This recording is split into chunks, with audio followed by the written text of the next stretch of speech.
좀 다르게 면접관 쪽에서 좀 많이 설명드리겠습니다. 멘토님이 짬에서 나오는 바이브가 있으신 것 같아요. 이호창 책임님이랑 다르게 면접자 입장에서 설명을 드릴 수 있도록 하겠습니다. 오늘 면접관과 면접자가 와서 갑자기 온라인으로 면접을 보는 느낌으로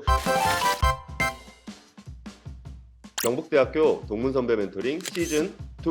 안녕하십니까, 취업 전문가 윤성훈입니다. 이번 시간에는 경북대학교 대학원을 졸업하고 석유화학 분야에 취업한 동문선배를 모셨습니다. 석사학위부터 취업까지 어떠한 비밀스러운 노하우가 있는지 함께 알아보겠습니다.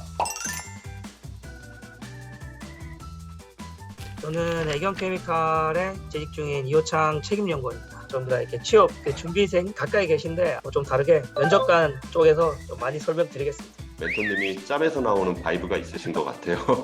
네, 안녕하세요. 저는 LG화학에 재직 중이고요. 작년 여름에 졸업을 해서 10월 달에 입사를 했습니다. 이호창 책임님이랑 다르게 면접자 입장에서 설명을 드릴 수 있도록 하겠습니다.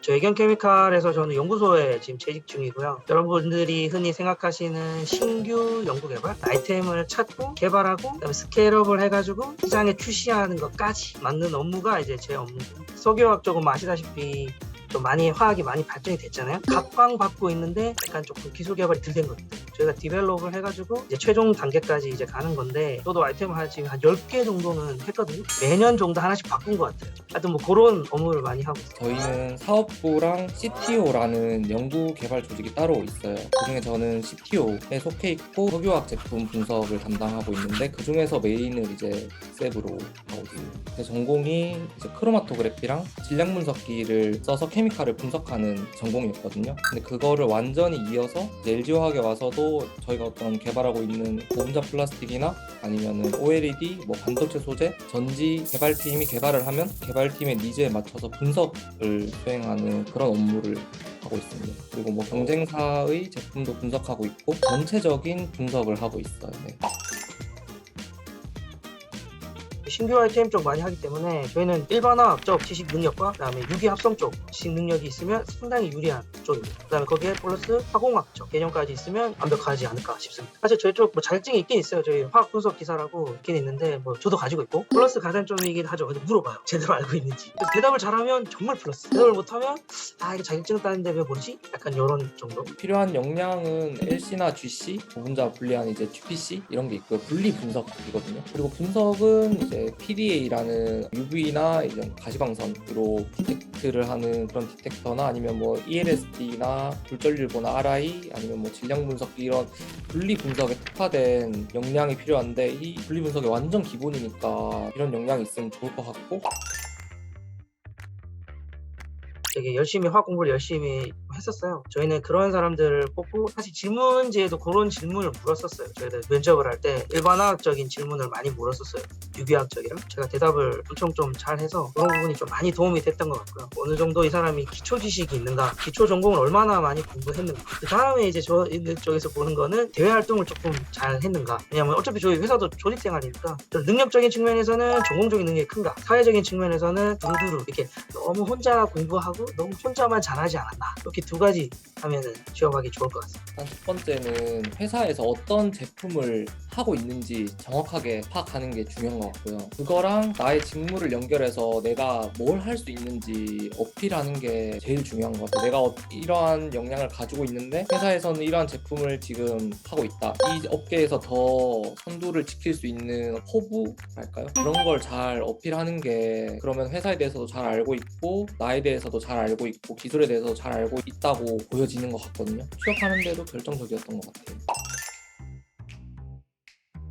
그다음에 전체적인 자소서가 이제 하나의 스토리가 되게, 이런 부분을 많이 고민했어요. 1번, 2번, 3번 이렇게 쭉 있는데 각기 다 다른 이야기를 쓰시는 부분이 좀 많이 있었는데, 이걸 자소서를 읽어봤을 때 이 사람은 어떤 사람이겠다, 어떤 성격을 가졌고 어떤 생각을 가졌겠다, 이렇게 알 수 있도록 이렇게 작성하는 게 좀 많이 전략적이었죠. 회사에서 원하는 모습이 어떻게 보면 조금 자신감 있고 이런 모습을 많이 원하니까 자기가 되게 리더십 있게 이렇게 많이 쓰시더라고요. 이제 결국에는 파고 들면은 깊이가 없게 되는 약간 그런 경우가 정말 부지기수로 많이 나오거든요. 본인에 대해서 이렇게 정확하게 한다면은 그게 오히려 더 장점일 것 같아요. 자기가 아닌데 자꾸 이렇게 하다 보면 이야기가 꼬여서 이상하게 산으로 막 가고. 제가 자소서나 이런 걸 쓸 때 너무 많은 걸 나의 모든 걸 보여주려고 하지 않고 정제해서 정말 회사가 필요로 하는 몇 가지 정도만 추려서 자소서에 넣어야겠다라고 생각을 했고요. 그리고 좀 독특하게 실패했던 얘기를 적었어요. 근데 제가 피트라고 약대 준비를 했었는데 결과적으로 제가 취업을 했으니까 시험에 떨어졌겠죠. 근데 그거를 적었었어요. 거기서 배운 점을 적었더니 좋아하신 것 같고요. 의외로 실패했지만 거기서 뭔가를 배웠다는 걸 보고 PT 면접 같은 경우도 전공이 각자 있으실 테니까 그거에 맞춰서 이 연구의 목적, 그 다음에 과정, 결론 이렇게 딱 나눠서 PT를 준비하시면 좋을 것 같고요. 이런 걸 하고 싶었는데 이렇게 했고 이렇게 결론이 나왔다. 이런 곳에 쓸 수 있을 것 같다라는 그렇게 딱 정리를 해서 자료를 준비하시면 좋을 것 같고요. 저희 신규 아이템 쪽에는 이제 석사학위 그 자체를 좀 선호를 했고, 저는 사실 고민이 많았어요. 그 학번 때들은 사실은 서울대, 포항공대, 카이스트를 많이 준비를 했어요. 일단 저는 약간 공부하는 시기가 조금 늦었어요. 제가 3학년 때까지 정신 못 차리고 있다가 이제 3학년 말에 이제 공부에 눈을 떠가지고 이제 그때부터 해서 조금 늦기도 늦었고, 물리학과 교수님 있죠? 저기 최창민 교수님인가? 꼬시시더라고요. 고민을 엄청 많이 했어요. 아, 일룡 뚫어가지고 어떻게든 거기 도전을 해야 되나? 아니면 여기서 열심히 해서 그 다음을 노릴까? 어차피 박사를 하려고 생각을 했었으니까 하다가 이제 저는 후자를 선택했어요. 지금까지 잘 보고 있습니다. 석사 학위가 없으면 지원을 할 수가 없고 학부연구생을 했었어요. 3학년 때부터 학부연구생을 했는데 저희 교수님이 분석 쪽 업계에서는 꽤 많이 해외 쪽으로 유명하신 분이셔서 별 고민 없이 갔던 케이스였던 것 같아요. 네. 교수님도 저를 좋게 봐주시고 분야에서도 좀 많이 하시니까 전국대로 선택했던 것 같아요.